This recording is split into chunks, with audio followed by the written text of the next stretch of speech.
안녕하세요. 사연 읽어주는 남녀입니다. 오늘도 와주셔서 감사드리며 그럼 오늘의 사연 읽어보겠습니다. 아직 출근 시간도 여유로운데 왜 저리 밥을 급하게 먹는 건지 모르겠습니다. 다들 바쁘게 살다 보니 밥 먹는 시간이라도 줄이며 사니 자연히 절이 되는 모양입니다만 그게 마뜩치는 않습니다. 저러다 체하면 어쩌려고. 천천히 먹어. 체할라. 아직 시간 많이 남았잖니. 제가 또 그랬어요? 알았어요. 근데 어머니는 왜 안 드세요? 먹고 있다. 사실 뜨는 둥 마는 둥 하는 게 맞습니다. 제가 먹는 것보다 아들 입에 밥 들어가는 모양이 더 보기 좋으니 자연히 그리 되더라고요. 애미라면 다들 그렇지 않을까요? 그렇다고 제 아들이 어린 놈도 아니고 벌써 40도 훌쩍 넘은 놈인데 여전히 제 눈엔 어린 시절 그때랑 달라진 게 아무것도 없답니다. 90 노모가 환갑 넘은 아들에게 차 조심하며 다니라고 한다는 우스갯소리가 다 그래서 나오는 거겠죠. 눈에 넣어도 아프지 않다는 말을 괜히 하겠습니까? 그러니 이런 듣기 싫다는 소리도 하는 거겠죠. 지난번에 내가 한 말 잊지 않았지? 뭐요? 선보라는 거 말씀이세요? 안 한다고 말씀드렸잖아요. 그러지 말고 한 번만 나가보자, 응? 괜히 말을 꺼냈나 봅니다. 결국 아들은 더 서둘러 밥을 먹더니 출근을 해버렸거든요. 예상하지 못한 건 아니었지만 아들의 고집만큼 저 역시도 물러설 수 없는 상황이니 어쩔 수가 없답니다. 다른 집 자식들은 초등학교나 중학교에 다니는 손주를 안겨주고 있을 나이인데 저놈은 저리 혼자 사니 신경이 안 쓰일 수가 없지 않습니까? 아니할 말로 결혼에 대한 생각이 없는 놈이라면 이리 재촉하지 않을지도 모릅니다. 근데 아들은 사실 누구보다 가정을 꾸리는 것에 대한 욕망이 크답니다. 이미 한번 결혼을 하기도 했고요.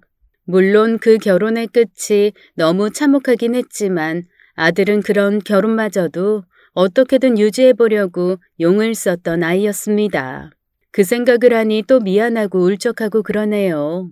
전부는 아니지만 아들이 말도 안 되는 결혼 생활을 어떻게라도 끌고 가려고 했던 이유 중 가장 큰 것이 저 때문이었거든요. 이런 말을 하는 이유가 궁금하실 것 같아서 오늘은 그 이야기를 해드리려고 합니다. 안녕하세요. 전 부산에 살고 있는 70 먹은 할망구입니다.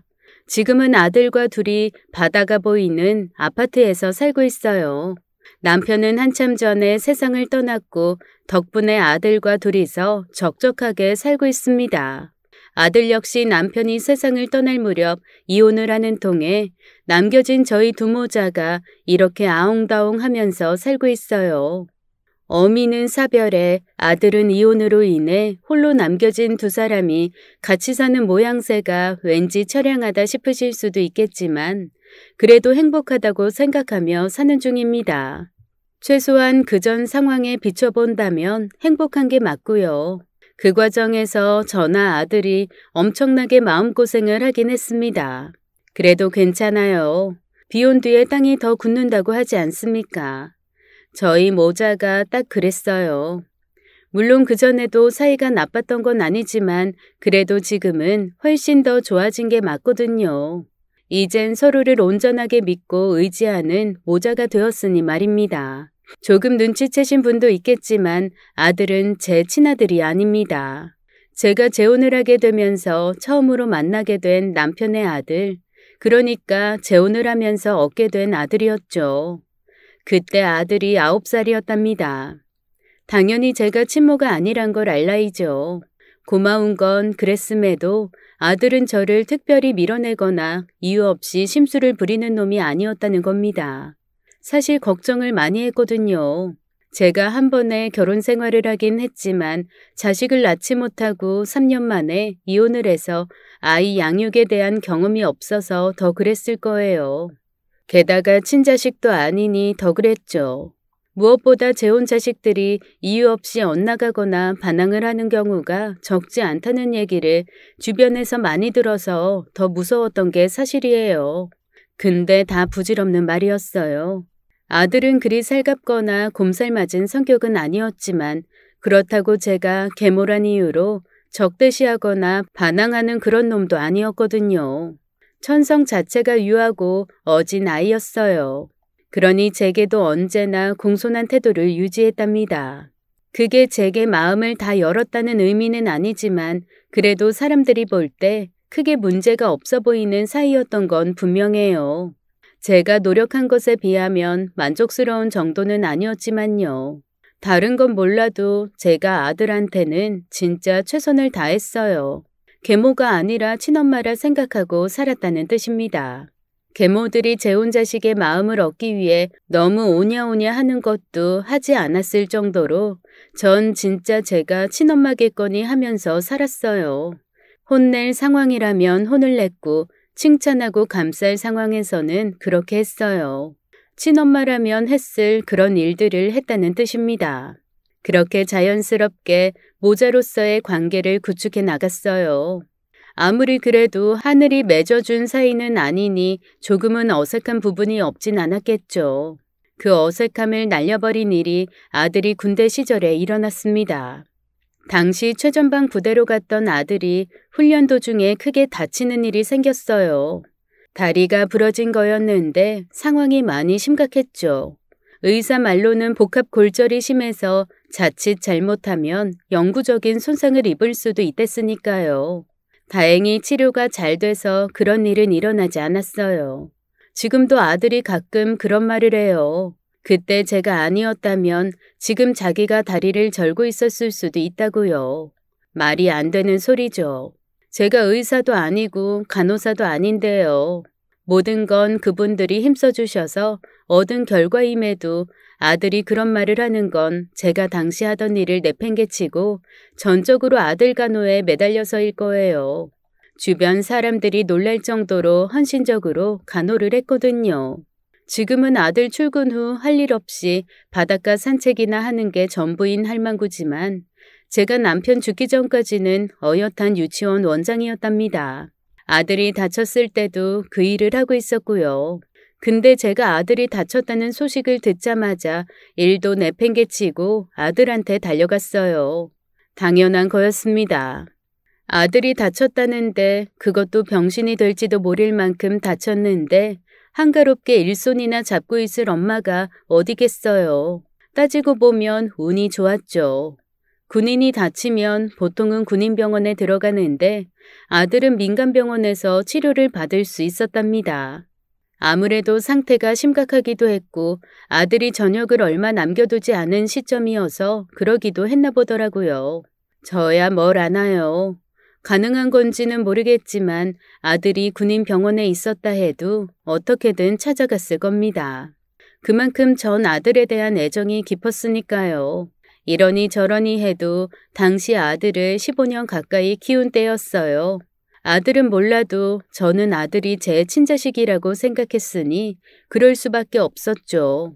원장이 몇 달 동안 제대로 일을 하지 않는 통에 선생님들이랑 부원장이 많이 고생을 했지만 그런 것까지 신경을 못 쓸 만큼 제겐 아들이 소중했답니다. 아침에 유치원에 잠깐 들러 결제할 것만 처리하고 나면 바로 병원으로 가서 하루 종일 아들 수발을 들었어요. 아들이 그럴 필요 없다며 저를 말렸지만 그건 아들 생각이고요. 제가 볼 땐 챙길 것 천지였거든요. 뭐 극성맞은 엄마처럼 보였을 겁니다. 그래서 병실의 다른 누구도 제가 계모라고 생각하지 않았어요. 나중에 많이들 친해져서 이런저런 얘기를 할 수 있게 되면서 제가 그 사실을 밝혔을 때 다들 꽤나 놀라실 정도로 전 아들 간호에 최선을 다했어요. 그때까지 저희 사이가 조금이나마 남아있었을지 모르는 벽이 깨진 게 바로 그때였어요. 그 전까지는 어땠는지 모르지만 그땐 아들이 20대였잖아요. 성인이 된 만큼 생각도 많이 자란 때였고요. 하루 종일 병실 침상에 누워 하는 거라곤 생각뿐이던 때였으니 당연히 제 생각도 많이 했을 겁니다. 친모도 아닌 계모가 그러는 걸 보며 비로소 저를 온전히 받아들여 주었어요. 그렇게 보면 아들의 사고가 마냥 무가치했던 것만은 아니었죠. 아무튼 그 일 이후 아들은 정말 저를 친모처럼 생각해 주었답니다. 가끔은 퇴근길에 불쑥 꽃을 들이밀며 저를 감동하게 해준 놈이었어요. 진짜 엄마가 된 기분을 만끽하게 해준 아들이 변한 건 결혼을 하고 나서였답니다. 처음 아들이 결혼을 할 여자라며 데리고 온 며느리를 보고 좀 묘했어요. 제가 시어머니가 된다는 사실도 컸겠지만 일단 관상이 좀 걸렸달까요? 제가 특별히 관상을 볼 줄 아는 건 아니었지만 그래도 반관상쟁이 정도는 되거든요. 아무래도 유치원 선생부터 시작해 원장이 되기까지 오랜 기간 일하다 보니 수시로 학부모들을 만나게 되잖아요. 대부분은 좋은 분들이시지만 심심찮게 진상짓을 부리는 사람들도 있답니다. 아무것도 모르는 애기들이 집에 가서 무심코 한 얘기를 트집 잡아 급식이 어쨌다니 혹은 선생들이 놀고 있었다느니 하며 불평을 하는 사람들 말입니다. 며느리가 꼭 그런 사람들 인상이더군요. 그렇다고는 해도 제가 그 이유로 반대할 수는 없었죠. 관상이 나쁘니 결혼하지 말랄 수는 없지 않습니까? 무엇보다 아들이 함께하고 싶다는데 그걸 막을 이유도 없었고요. 그렇게 아들이 평생의 반려자를 맞았습니다. 우리 부부는 누구보다 뜨겁게 아들의 행복을 빌었어요. 그럴 수밖에 없었어요. 아들이 그런 말을 한 적이 있었답니다. 아마 군대를 제대하고 오랜만에 가족이 함께 떠난 여행에서였어요. 전 좋은 가정을 꾸리고 싶어요. 좀 다투기도 할 거고 때론 감정이 상하는 순간이 있겠지만 제가 더 많이 참고 더 많이 사랑해줘서 나중에 제 아이가 태어나면 부모의 그런 모습을 보고 배울 수 있게요. 제가 술이 좀 됐나 봐요. 주무세요. 그때 보인 아들의 모습을 기억합니다. 덤덤히 말했지만 결연한 모습이었어요. 이유를 모르진 않습니다. 이유가 뭐였든 아들은 부모의 이혼을 받죠. 제겐 다행인지 모르지만 아들의 친모는 이혼 후 더 이상 아들을 찾지 않았습니다. 그게 남편과 사전에 이야기가 된 건지 혹은 자신의 의지인지는 모르겠어요. 듣기로는 남편보다 빨리 재혼해서 아이를 낳고 다른 가정을 꾸렸다더군요. 거기서는 화목했던 걸까요? 그래서 그 평온을 깨고 싶지 않아 아들을 다시 보지 않는 건지는 모르겠습니다만 그게 아들에게는 적잖은 충격이었겠죠. 제가 그 공백을 메꾸려고 노력했지만 온전히 메워지지는 않았을 거고요. 어린 나이라 해서 감정이 없는 것도 생각이 모자란 것도 아니잖아요. 아들에겐 오랜 시간 그때 느낀 상처들이 쓰리고 아팠을 겁니다. 그래서 자신이 만들 가족은 그런 상처가 없는 곳이기를 바랬을 거고요. 아들의 말은 그런 의미였어요. 아들이 알면 안 되지만 저 사실 아들이 어릴 적에 종종 아이의 일기장을 훔쳐봤거든요. 아이가 무슨 생각을 하는지 궁금해서였어요. 대부분은 그 나이 또래 아이들이 적게 마련인 글들이었지만 때론 보고 나서 한동안 저를 울게 만든 일들도 있었답니다. 저 때문에 벌어진 일이었는데요. 어떻게 알려진 건지는 몰라도 제가 아이의 친모가 아니란 걸 친구들이 알게 됐나 봐요. 초등학교 3, 4학년 아이들은 그렇잖아요. 자신이 한 말이 상대에겐 상처가 되는지 아닌지도 모르면서 막 내뱉을 때가 있죠. 그런 경우였어요. 제가 계모라면서 콩쥐가 어쩌니 하는 말들을 했나 봐요. 그 아이들은 재미로 한 말이겠지만 저희 아이는 그 말이 큰 상처였나 보더라고요. 제가 잘하고 못하고의 문제가 아니었어요. 아이는 자신에게 그런 일이 일어난 것만으로도 충분히 힘들었던 거였죠. 그런 생각들을 오래도록 품고 있다가 마침내 결혼으로 그 뜻을 펼치려던 거였어요. 이혼 없는 가정, 부모의 싸움을 보지 않아도 되는 가족, 아이가 꿈꾸던 거였죠. 그래서 아들이 참 많이 참았습니다. 물론 처음엔 그런 사실조차 몰랐어요. 사랑해서 한 결혼이니 마냥 행복할 줄로만 알았죠. 아들의 성격상 웬만한 불화가 있다 해도 그걸 제게 말할 리도 없었고요. 실상이 뭐였건 아들은 결혼과 함께 가정에 충실하려고 노력했답니다. 그걸 너무 잘하는 저였으니 저도 거기에 조금이라도 힘이 되어주려고 했고요. 근데 그게 쓸데없는 오지랖이었더군요. 아들의 신혼집은 저희 집에서 10여 분 정도에 있는 아파트였어요. 그리 멀지 않은 곳이니 마음만 먹으면 자주 갈 수도 있었지만 그러질 않았어요. 시어머니란 사람이 아들 좋다는 이유로 신혼집을 자주 가는 게 소위 말하는 시집살이의 대표적 사례라는 걸 잘 알았으니까요. 그래도 아주 안 갈 수는 없었죠. 가장 큰 이유는 역시나 음식이었어요. 세상 모든 아들에게 가장 맛있는 음식이라면 당연히 엄마표 음식 아닐까요? 더군다나 요즘처럼 젊은 처자들이 음식 만들기에 익숙하지 않은 세상이면 더 그럴 겁니다. 아들도 가끔 제 집에 오면 그 비슷한 말을 하기도 했고요. 그래서 바쁜 와중에도 종종 반찬을 만들어서 날랐답니다. 그래도 집에 들어가거나 그런 건 아니에요. 경비실이나 혹은 집 앞에 메모를 곁들여 가져다 놓는 걸로 대신 했거든요. 그 정도는 괜찮을 거라고 생각했어요. 시어머니가 집에 들어와 이런저런 훈수를 하는 것도 아니고 그저 두 사람 먹을 음식을 가져다 놓은 거니까요. 실제로 그럴 때마다 며느리가 전화를 걸어와서는 너무 맛있게 잘 먹었다면서 감사하다 그랬으니 당연히 그런 줄로만 알았습니다. 그래서 바쁜 시간을 쪼개서 힘들게 음식을 만들어 날랐던 거고요. 그러던 어느 날이었어요. 그날도 어김없이 유치원이 끝나기를 기다렸다 아들이 좋아하는 반찬 몇몇을 해서 아들 집 문 앞에 놔두고는 나왔습니다.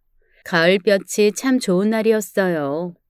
좀 힘들기도 해서 아파트 놀이터 벤치에서 잠시 쉬었다 가려고 앉았답니다. 아파트 놀이터라는 곳이 아이들이 웃으며 노는 곳이기도 하지만 한편으로는 그 아이들을 지켜보는 부모들이 모이는 사랑방 역할도 한답니다.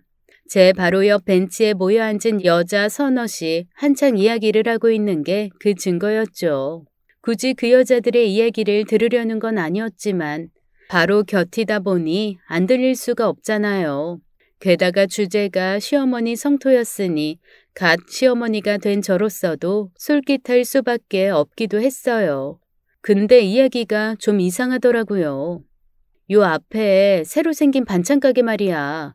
너무 비싸지 않아? 아, 거기? 난 안 가봐서 모르는데 많이 비싸?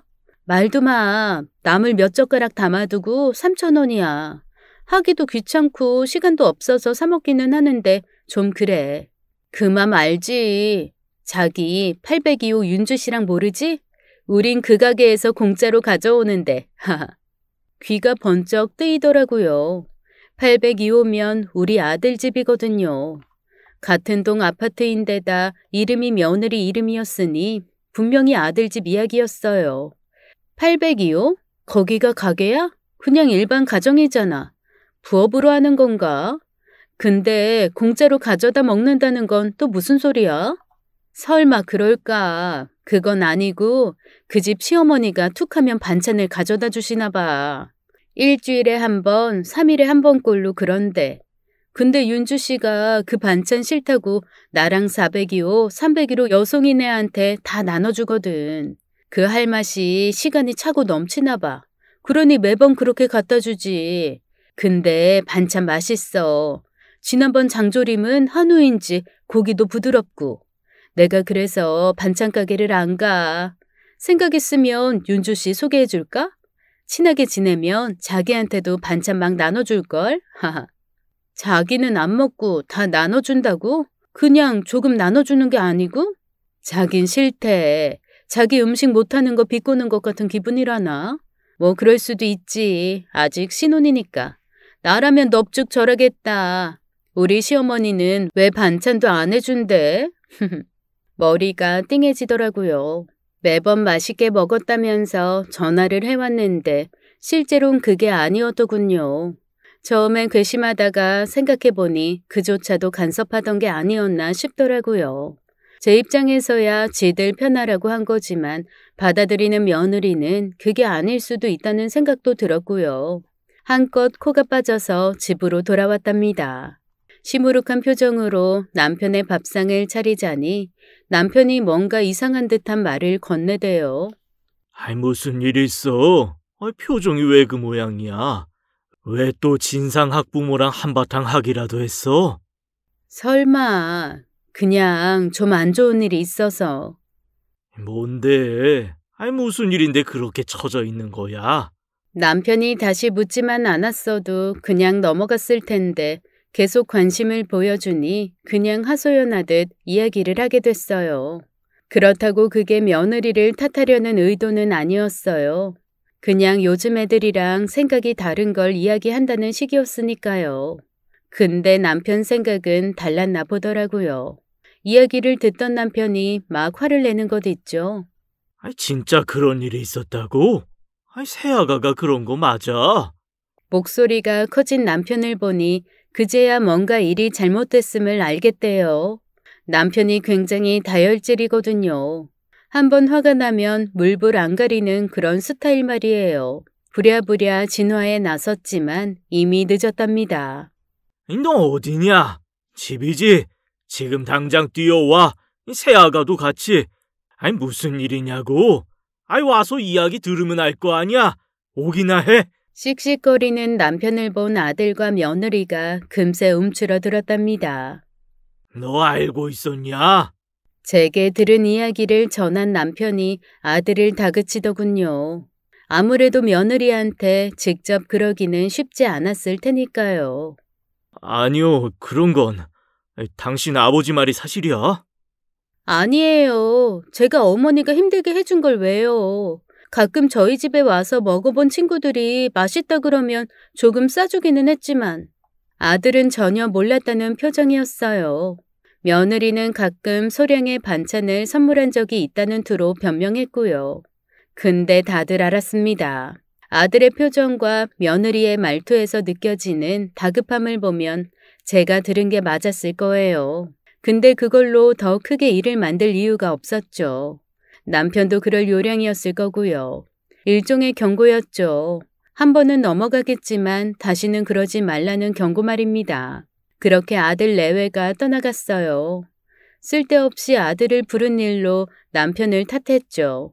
남편은 내 편을 들겠다며 벌인 일인데 오히려 타박을 들으니 심기가 편치 않았나 봅니다. 근데 가장 심기가 불편했던 건 며느리였을 거예요. 자기 집에 가서 아들이랑 한바탕 하는 건 아닌가 싶어 걱정이 될 만큼 며느리의 표정이 안 좋아져서 나갔으니까요. 없는 데서야 나라님 욕도 하는 게 인지상정이라지만 알지도 못하는 젊은 여자들한테 한가해서 반찬이나 만들고 있는 뒷방 늙은이 취급을 받은 저라고 해서 기분이 좋을 리가 없죠. 그 나이 먹어서도 감정 달래기가 쉽지 않더군요. 세상 헛산 거죠. 그 일 이후 아들 집에 반찬을 가져다 나르는 일은 중단했습니다. 더불어 며느리와의 사이도 껄끄러워졌고요. 그건 며느리도 그랬습니다. 수시로 오던 전화도 많이 줄었고요. 그래도 그때까지는 며느리가 저를 시어머니로 대접하던 시절이었어요. 어느 때부터는 연락도 없고 심지어는 제 생일이나 축하 전화도 잘 걸지 않게 됐거든요. 그건 아마 남편의 사업 때문에 남편과 아들 내외가 부산으로 가게 된 후부터였어요. 남편의 주특기가 사업 벌이기였어요. 그렇다고 허황되게 한탕주의 이런 식은 아니었고요. 될 만한 사업에 투자도 하고 때론 직접 경영을 하기도 했어요. 그런 것 중에 하나가 부산의 업체였어요. 처음엔 남편이 투자하는 선에서 시작됐는데 생각보다 전망이 보였나 봐요. 결국 남편이 직접 뛰어들기로 결정이 났어요. 문제는 그러려면 남편의 거주지가 부산으로 바뀌어야 했는데 제가 그럴 수 없었어요. 제 유치원이 여기 있는데 제가 부산으로 갈 수는 없던 거죠. 아이, 정말 괜찮겠어. 아이, 그냥 이번 기회에 좀 쉰다 생각하고 그냥 같이 가지. 아직 쉴 나이 아닌 거 알면서 그리고 당장 유치원 손 놓을 수도 없고. 어쩌지? 나도 이번 거는 직접 해야 하는데. 어쩌긴 주말 부부 하는 거지. 20년을 넘게 붙어 살았으니 좀 떨어져 사는 것도 나쁘진 않고. 아쉽긴 했지만 이젠 남편을 품에 끼고 살아야 할 나이도 아니었습니다. 매번 힘들게 일하고 들어와 남편 밥 차리는 것도 적당히 지쳤기도 했고요. 그렇게 우리 부부는 서울과 부산에서 각자 지내게 됐답니다. 나 없다고 늦게 돌아다니지 말고. 아이, 괜히 헛바람 들면 혼난다. 내가 그럴 사람이야? 아니지. 이번 기회에 그래 볼까? 남편은 그렇게 엄포를 놓았습니다. 말이 안 되는 소리죠. 내일 모레 60인 제가 헛바람이라뇨. 근데 남편은 아니었더군요. 너무도 실망스러운 일이었습니다만 사실 남편이 그럴 거란 상상은 못했어요. 아무튼 그렇게 남편이 부산으로 내려갔고 뒤를 이어 아들 내외도 부산으로 가게 되었습니다. 당시 아들이 다니던 회사가 여러 이유로 휘청거렸어요. 그걸 안 남편이 아들을 자기 회사로 불러들였답니다.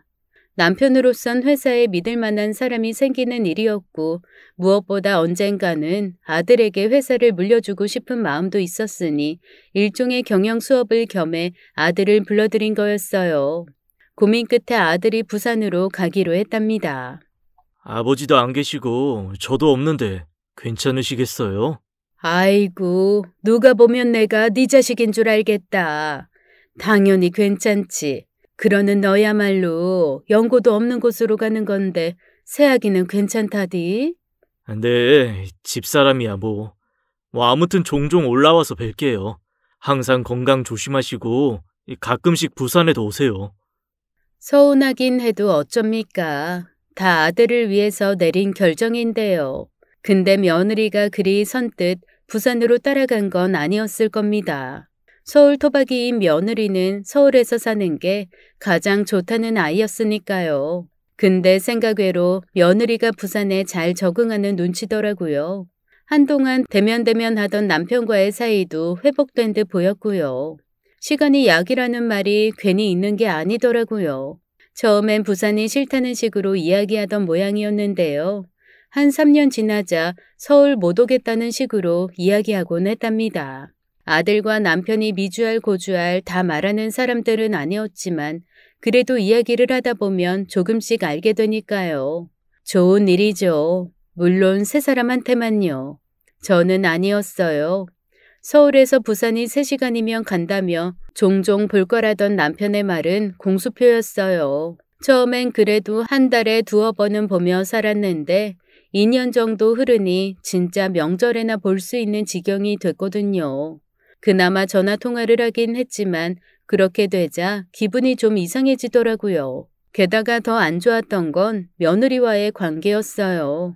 부산으로 간 며느리가 남편과의 사이를 회복한 대신 저와는 갈수록 멀어졌거든요. 가끔 일이 있어 전화를 해도 안 받기 일쑤였고요. 제 생일이나 명절에도 절 찾지 않았을 정도였어요.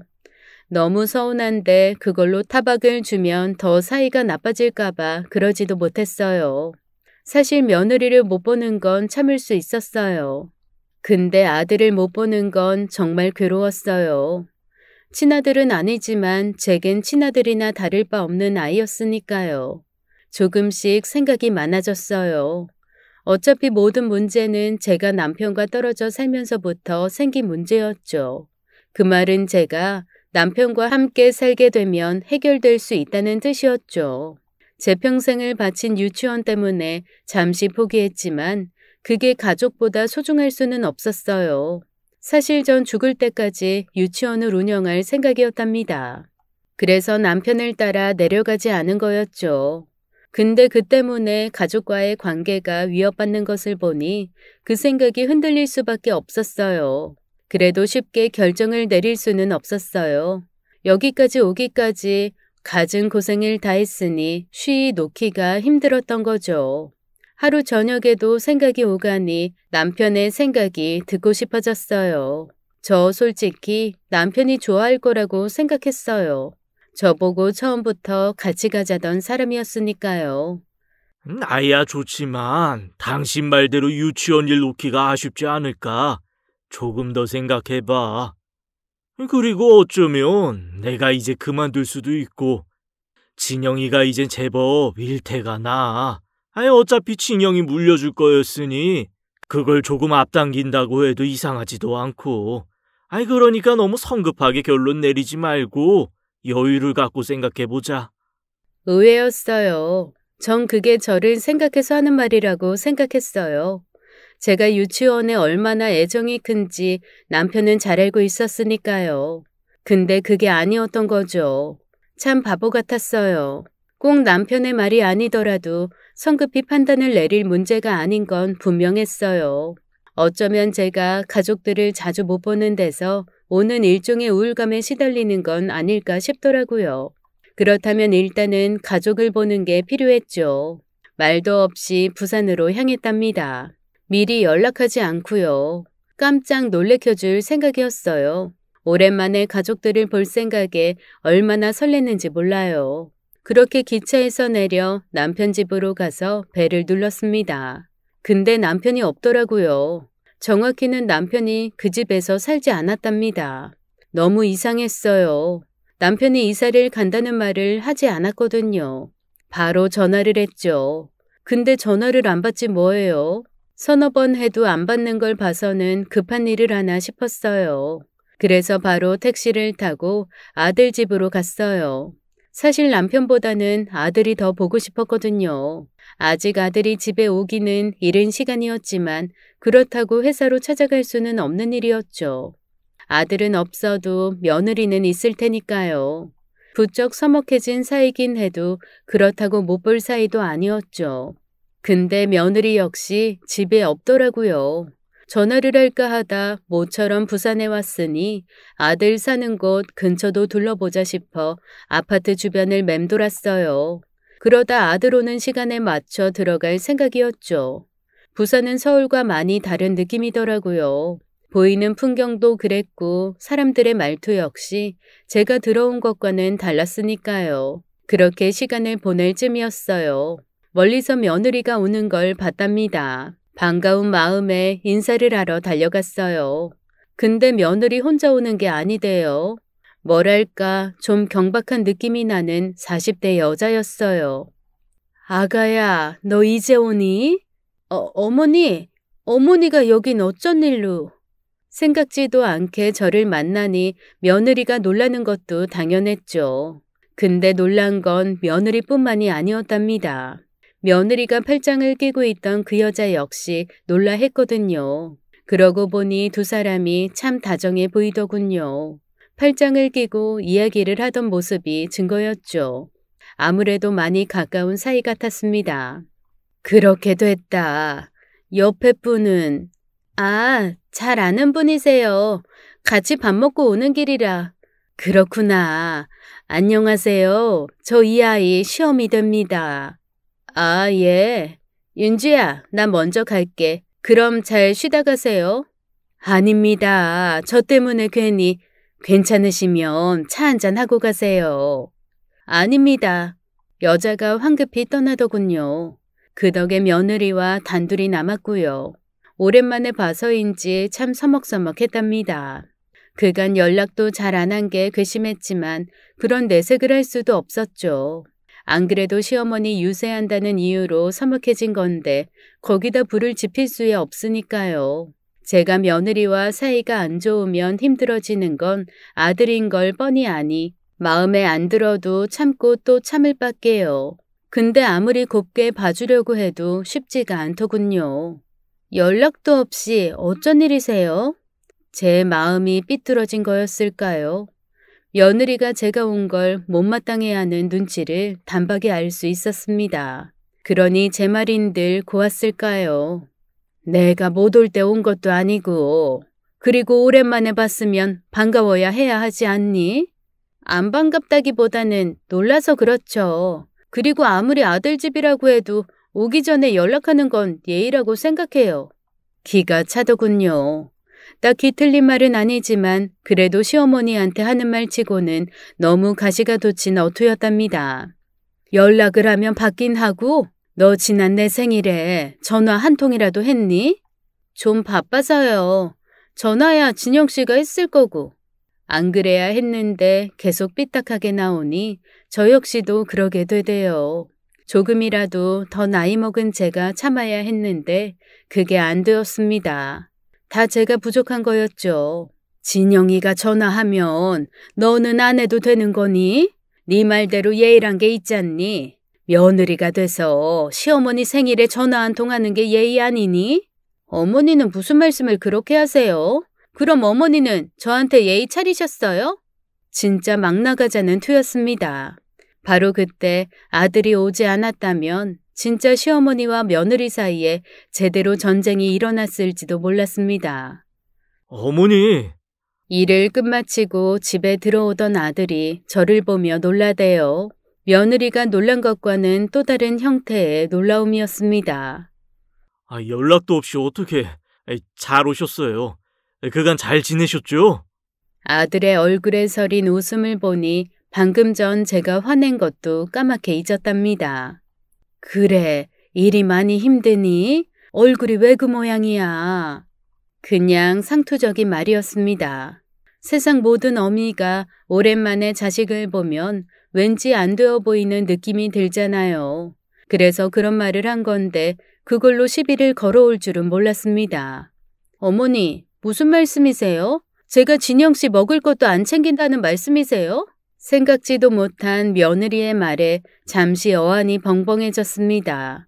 단 1%도 며느리를 타박하기 위한 의도를 지니고 한 말이 아니었으니까요. 그건 아들도 마찬가지였을 겁니다. 당신 지금 뭐라는 거야? 어머니가 그런 의도로 한 말 아니잖아. 죄송해요. 저 사람이 좀 힘들어서. 아니긴, 나한테 지금 뭘 하시고 싶어서 그러시는 거잖아. 그만해. 어머니 나가세요. 제가 맛있는 부산 음식 사드릴게요.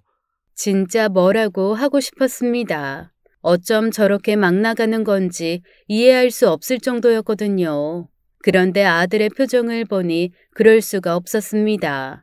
아들이 나와 며느리가 다투는 걸 차마 보고 싶어 하지 않았으니까요. 그렇게 밖으로 나왔습니다. 당연히 며느리는 내다보지도 않았죠. 아들은 그게 못내 죄송하다는 투였습니다. 죄송해요. 오늘 힘든 일이 있었나 봐요. 제가 단단히 일러둘게요. 아니다. 걔 말이 틀린 것도 없지. 내가 연락도 안 하고 온 것도 맞고. 아니에요. 그건 그렇고 뭐 드시고 싶으세요? 제가 맛있는 거 사드릴게요. 마음 같아선 아들이랑 시간을 보내고 싶었지만 그럴 순 없었죠. 이러고 들어가면 며느리랑 또 한바탕 할 게 불을 보듯 뻔했으니까요. 아니다 됐다. 들어가라. 난 네 아버지한테 가봐야지. 맞다. 네 아버지 이사한 모양이더라. 집에 갔더니 다른 사람이 있더라고. 네?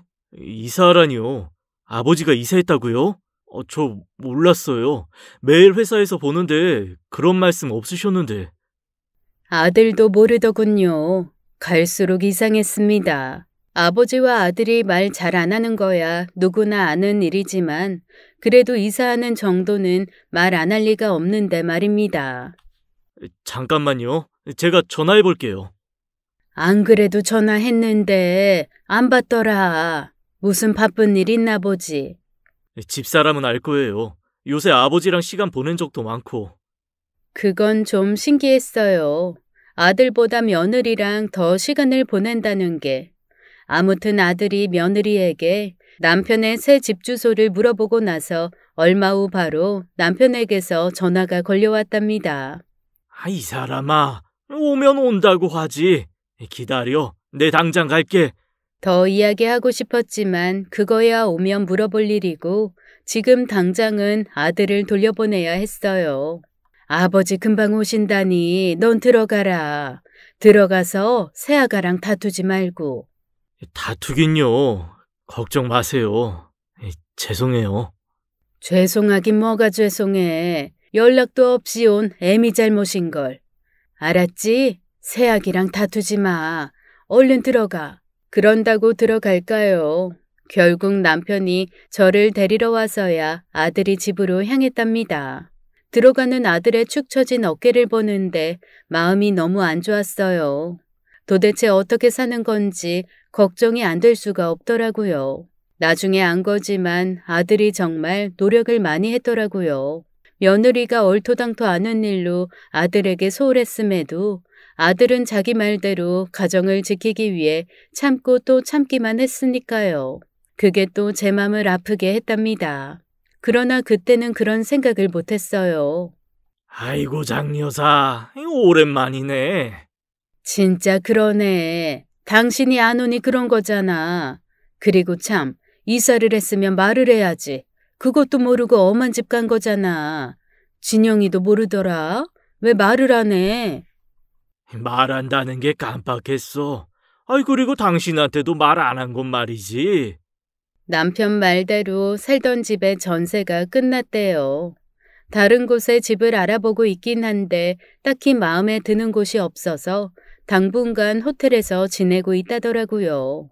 호텔? 요새 돈이 차고 넘치지? 호텔은 무슨... 뭐 마음에 안 드는 전세 구하는 것보다야 낫기도 하고. 아이, 그리고 진영이한테서 말 안 들었어.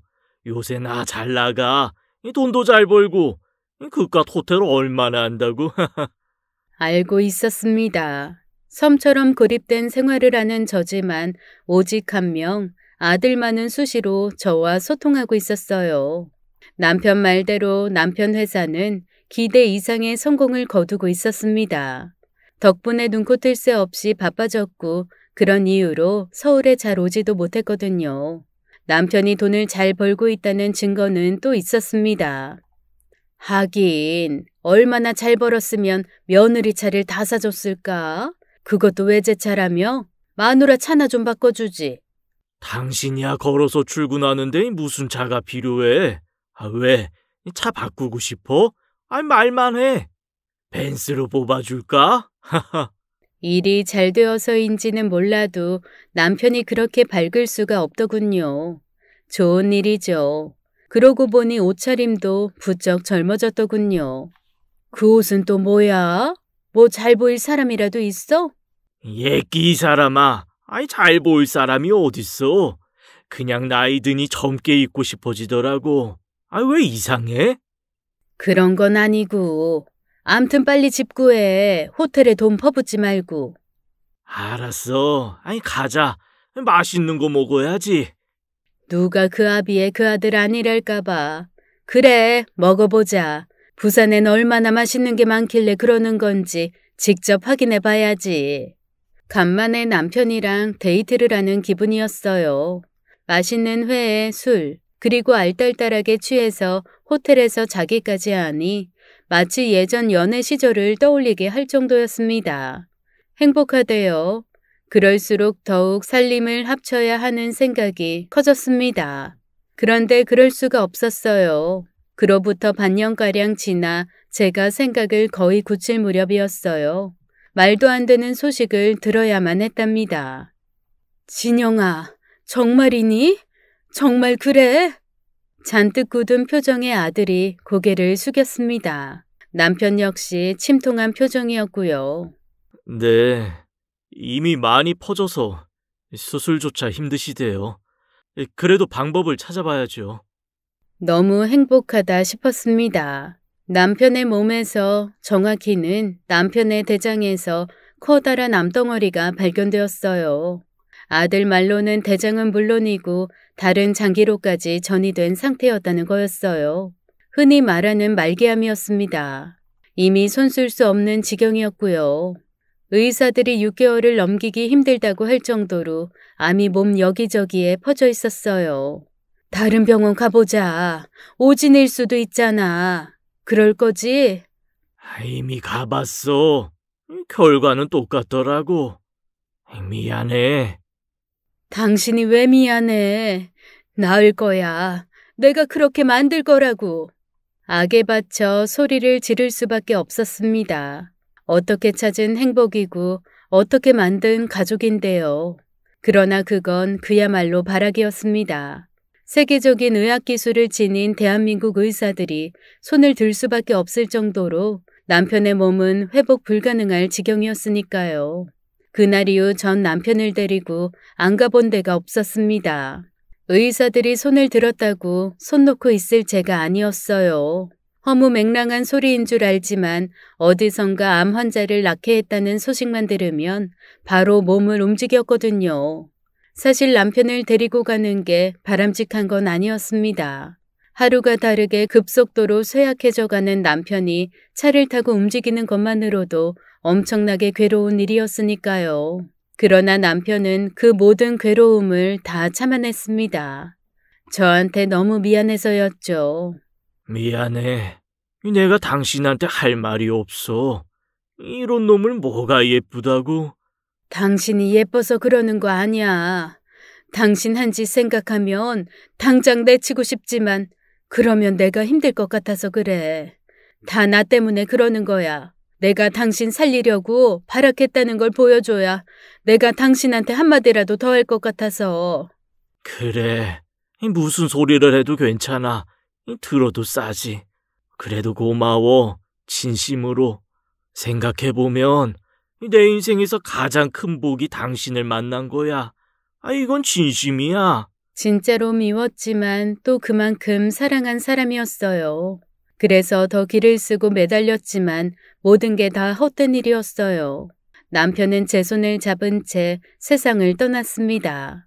의사가 말한 6개월도 채우지 못하고요. 너무 야속했어요. 무슨 정신이 있었겠습니까만 그래도 남편의 마지막 길을 허투루 할 순 없었습니다. 남편을 찾아준 많은 조문객들과 슬픔을 나누며 보낸 다음 날이었습니다. 저희 집을 찾아온 불청객이 있었어요. 하나도 아닌 둘이었죠. 한 명은 며느리였고 또 한 명은 예전에 제가 부산에서 본 며느리의 지인이었습니다. 사실 그 인간들이 올 거란 걸 알고 있었어요. 그래서 놀라지도 않았습니다. 그 인간들이 말도 안 되는 짓을 했을 때조차 초연할 수 있었던 거죠. 지금 그게 말이 된다고 생각하세요? 당신이 뭐라고? 내가 뭐긴 강상구씨 유산 물려받을 사람이지. 그리고 당신이 뭐야? 몇 년을 자네 아버지와 함께 산 사람인데 그 정도면 자격 있지 않아? 그렇지 않니? 그랬습니다. 제가 부산에서 본 그 여자가 남편이 바람을 피운 상간녀였던 거였어요. 남편이 병에 걸리고 나서 그 사실을 고백했답니다. 자기가 나쁜 짓을 저질러서 벌을 받는 거라면서 말이죠. 그 말을 처음 들었을 땐 너무 어이가 없었지만 그렇다고 죽음을 코앞에 둔 남편을 내칠 수는 없었습니다. 잘못은 잘못이고 치료는 치료였으니까요. 무엇보다 제가 선택한 사람이었어요. 그러니 제 선택을 지켜내야만 했답니다. 참 신기한 게 이런 면은 아들과 판박이었네요. 아들 역시 자신의 선택을 지키기 위해 갖은 노력을 다했거든요. 시아버지의 상간녀와 붙어서 시아버지의 재산을 뜯어먹으려 시아버지의 상간녀와 한통속이 되어버린 며느리를 무던히도 봐준 아들처럼 말이죠. 맞아요. 경위가 뭐였건 아버님이 조 여사님에게 상속하겠다고 하신 건 맞잖아요. 조 여사님이 뭐니? 그냥 언니라고 부르라니까. 진짜 눈을 뜨고 볼 수 없는 장면이었습니다.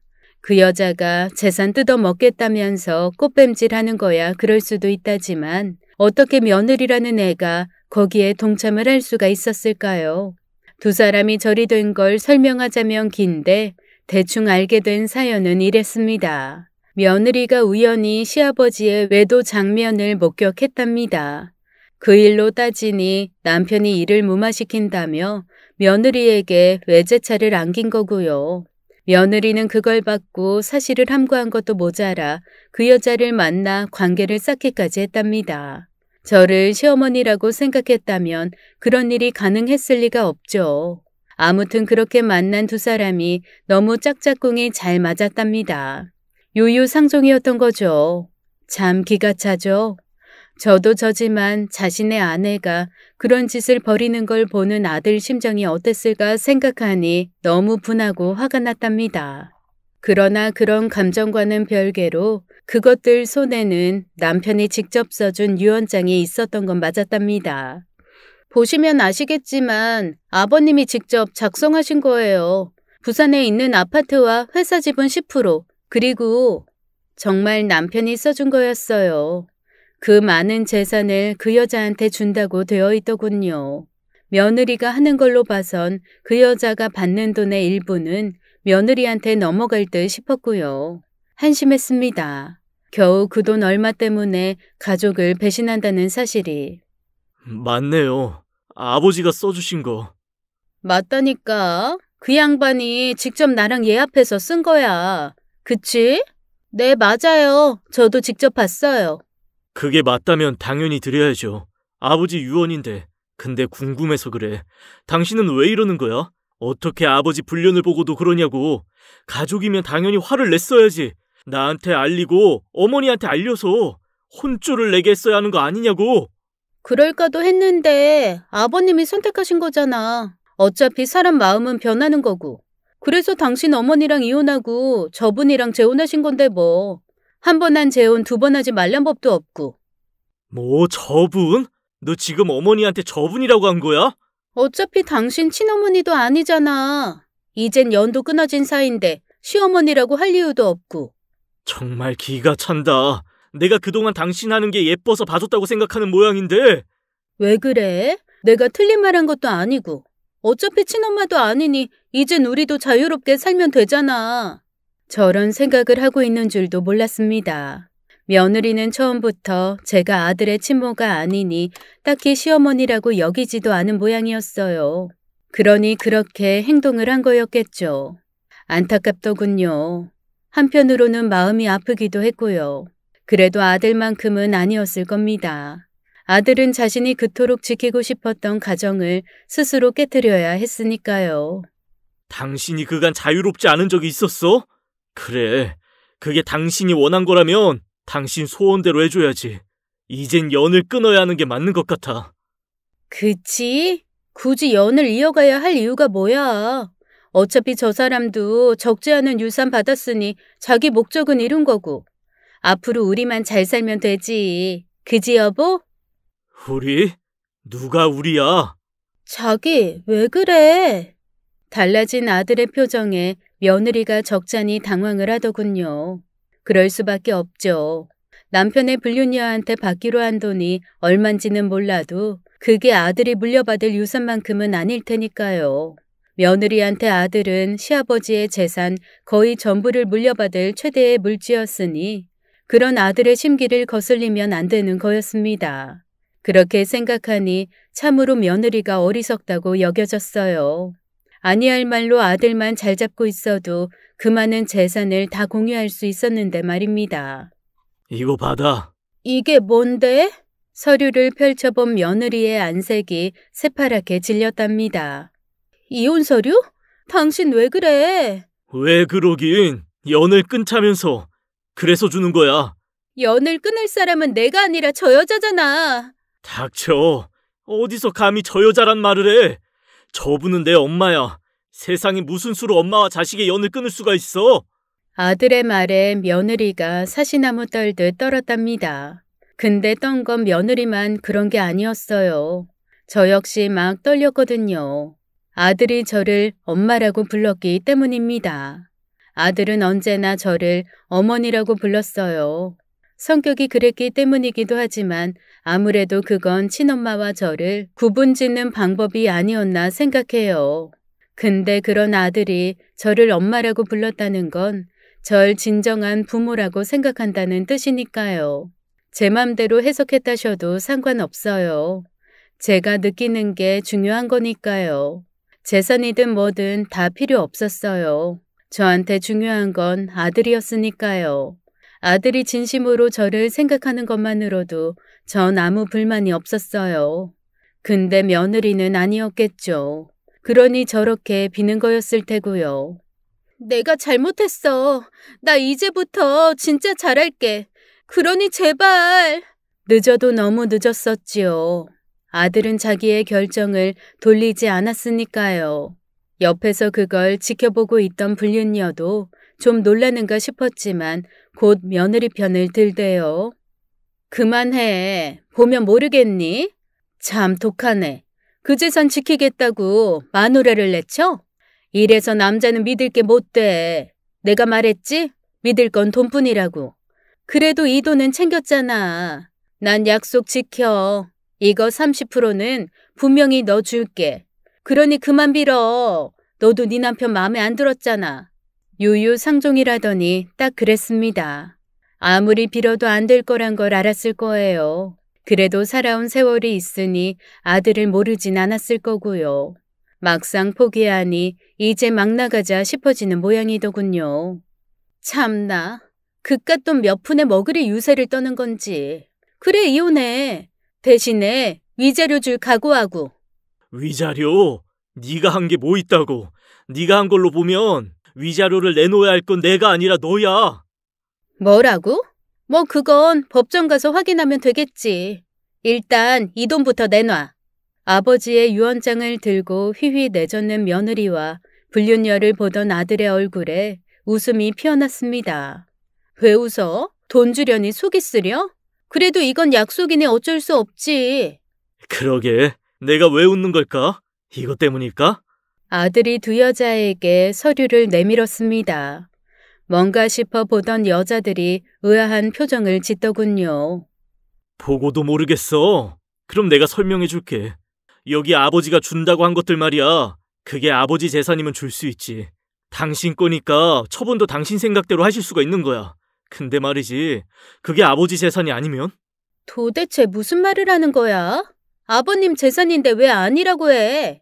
그래서 보라고 줬잖아. 거기 아파트며 회사 지분이며 그 밖에 모든 것이 누구 것인지 보라고. 적혀있지 않아? 장미수라고. 바로 엄마 이름 말이야. 무슨 말인지 갸우뚱하다 비로소 이해를 했나 보더군요. 그게 말이 돼? 아버님 재산이 왜 저 여자 건데? 처음부터 그랬어. 우리 집 재산 모두 다 엄마 앞으로 되어 있어. 그러니까 아버지가 자기 것도 아닌 걸 준다고 하신 거고. 애초부터 그럴 수 없는 일이었지. 남의 재산을 어떻게 준다 만다 해. 넋이 빠진 얼굴이었습니다. 순식간에 눈앞에서 거금이 날아가니 그럴 수밖에 없었죠. 아무리 아니라고 우겨봐야 소용이 없었죠. 제 재산을 무슨 수로 받아낸답니까? 이제 알았지. 당신들은 우리 집에서 10원 한 장도 못 가져가. 그리고 당신은 갈 때 차 키 두고 가고. 그 차 우리 회사 차니까. 참, 집에서 당신 물건은 다 빼서 이미 당신 친정으로 보냈어. 이사 비용도 청구할까 했는데 그건 엄마가 말리셔서 내가 냈고, 위자료는 변호사 사서 청구해봐.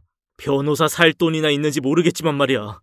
며느리는 자신의 실수를 깨닫고 다시 한번 매달렸지만 모든 건 완벽하게 정리가 된 후의 일이었어요. 더는 되돌릴 수 없다는 뜻이었죠. 그렇게 며느리는 친정으로, 불륜녀는 자기 자리로 돌아갔습니다. 며느리는 위자료를 받겠다며 난리를 부렸지만 그럴 수 없었어요. 자기가 한 짓을 우리 변호사가 다 까발렸으니 판사가 들어줄 리가 없었죠. 맘 같아선 불륜녀에게도 위자료를 청구하고 싶었지만 그러자면 죽은 남편에게 치욕이 될 것 같아 그것만은 참았답니다. 그렇게 악마 같은 두 여자를 내쳤어요. 그리고 이젠 아들과 저 둘이서 하루하루를 살아가고 있답니다. 아들이랑 사는 건 좋지만 그렇다고 해서 평생 이렇게 살 수는 없겠죠. 아들이 가정을 꾸리면 저는 외로워질 테지만 그래도 제 자식놈에게 제대로 된 짝 하나가 어서 빨리 생기기를 바라고 또 바라는 중입니다. 저도 손주 하나쯤은 봐야 속 편하게 떠날 수 있을 것 같고요. 어디 좋은 처자 하나 있으면 소개시켜 주시지 않으실랍니까? 저희 아들 정말 바르고 참한 놈이니 후회는 없으실 거라 장담합니다. 오늘의 사연 어떠셨나요? 꼭 핏줄이어야만 진짜 가족인 건 아니라는 생각이 다시 한번 들었습니다. 두 모자가 평생 서로 아끼며 잘 살았으면 좋겠네요. 오늘도 끝까지 함께 해주신 여러분 정말 감사합니다. 저희는 다음 사연으로 다시 돌아올게요.